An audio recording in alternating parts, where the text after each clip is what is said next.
Hello everyone, I hope all are feeling well. इस video में हम लोग ब्लड मनी के बारे में देखेंगे। आखिर इस्लाम में ब्लड मनी क्या होता है, इस्लामी कानून में ब्लड मनी क्या है और यमन की जेल में बंद केरल की प्रिया को कैसे नया जिंदगी मिलेगी।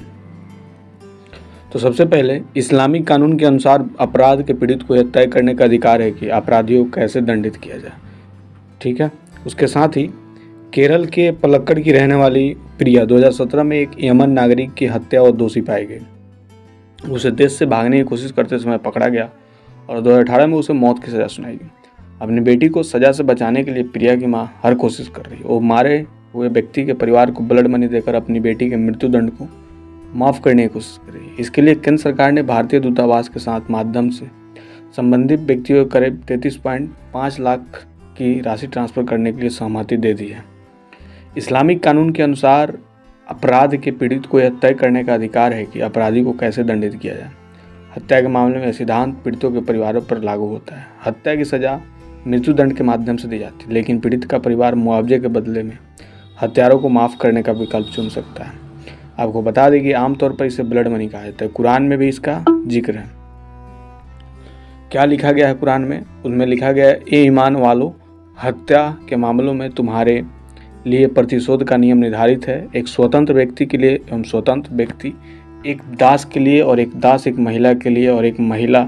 लेकिन अगर अपराधी को पीड़ित परिवार के द्वारा माफ़ कर दिया जाता है तो ब्लड मनी का निष्पक्ष रूप से फैसला किया जाना चाहिए। भुगतान विनम्रता से किया जाना चाहिए। तुम्हारे रब की ओर से रियायत और दया है। विद्वानों का मानना है कि इसके पीछे का विचार क्षमा के गुण को प्रोत्साहित करता है। धर्म ग्रंथों के मुआवजे के रूप में कोई विशिष्ट राशि निर्धारित नहीं की गई। यह राशि आमतौर पर हत्यारों के परिवार और पीड़ित परिवारों के बीच बातचीत के माध्यम से की जाती है।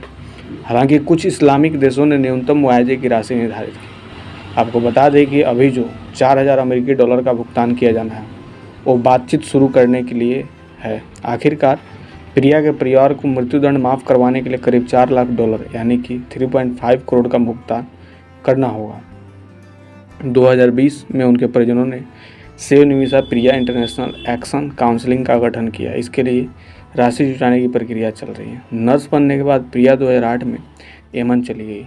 2011 में उसने केरल ऑफ टॉमी थॉमस से शादी की। शादी के बाद दोनों साथ यमन लौट गए और प्रिया की नर्स की नौकरी करती थी और टॉमी इलेक्ट्रीशियन का काम करता था। दोनों ने अपनी खुद का क्लिनिक शुरू करने का सपना देखा था, लेकिन यमन कानूनी के अनुसार इसके लिए उन्हें किसी स्थानीय व्यक्ति से साझेदारी करनी थी। यहीं पर तलाल शब्दों महदी की तस्वीर सामने आती है। प्रिया जिस क्लिनिक में नर्स के रूप में काम कर रही थी वहीं पर उसने महदी से संपर्क किया। महदी 2015 में प्रिया की बेटी के बपतिस्मा में शामिल होने के लिए केरल भी आए थे।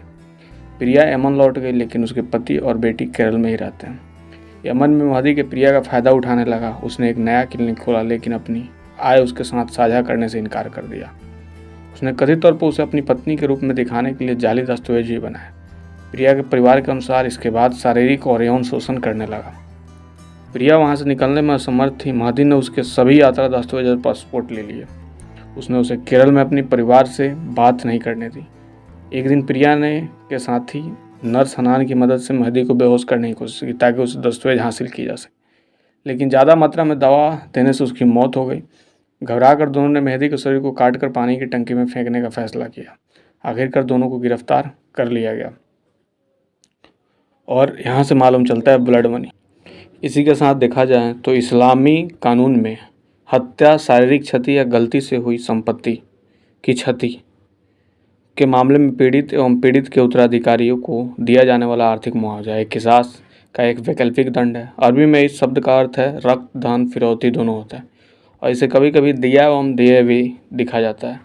तभी यह लागू होता है जब हत्या गलती से की गई हो और दूसरा पीड़ित के परिवार को दोषी पक्ष के साथ समझौता करने की स्वतंत्र सहमति, अन्यथा किसास लागू होता है। दिया मुआवजा दरें ऐतिहासिक रूप से पीड़ित के लिंग और धर्म के आधार पर भिन्न रही है। आधुनिक युग में दिया ईरान, पाकिस्तान, सऊदी अरब और संयुक्त अरब अमीरात की कानूनी प्रणाली में एक भूमिका निभाता है। ईरान में मान्यता प्राप्त धार्मिक अल्पसंख्यकों यहूदी और ईसाई इजिल प्रोटेस्टेंट को छोड़कर के लिए दिया एक मुस्लिम पुरुष की आदि है। बीमा दावे जैसे कि मोटर वाहन दुर्घटनाओं के मृत्यु के लिए मुस्लिम महिलाओं के लिए दिया एक मुस्लिम पुरुष के बराबर है, लेकिन अन्य सभी मामलों में मुस्लिम पुरुष की आदि होती है। पाकिस्तान में दिया मुसलमानों और गैर मुसलमानों एक ही हैं। सऊदी अरब में यह पीड़ित के धर्म के आधार पर भिन्न भिन्न होता है। कुरान उन मामलों में किसास और मुआवजा के सिद्धांत को निर्दिष्ट करता है जहाँ एक मुसलमान दूसरे मुसलमान को मारता है। इस्लामी कानून हत्या और अनजाने में हुई हत्या को विश्वासियों के बीच एक नागरिक विवाद के रूप में मानता है, बजाय व्यवस्था बनाए रखने के लिए। राज्य द्वारा सुधारात्मक दंड के अपराधी को या तो बराबर प्रतिशोध का सामना करना होगा, जिसे किसास के रूप में जाना जाता है, जैसे आँख के लिए आँख, नाक के लिए नाक, कान के लिए कान, दांत के लिए दांत और घाव के लिए समान बराबर। कुरान पीड़ित एवं पीड़ित के उत्तराधिकारी को दियात अदा करे, पीड़ित एवं पीड़ित के उत्तराधिकारी को द्वारा माफ़ किया जाए। पारंपरिक शरिया सिद्धांत के तहत मृत्यु, चोट और क्षति के सभी मामलों में अभियोजक राज्य नहीं होता, बल्कि केवल पीड़ित एवं उत्तराधिकारी।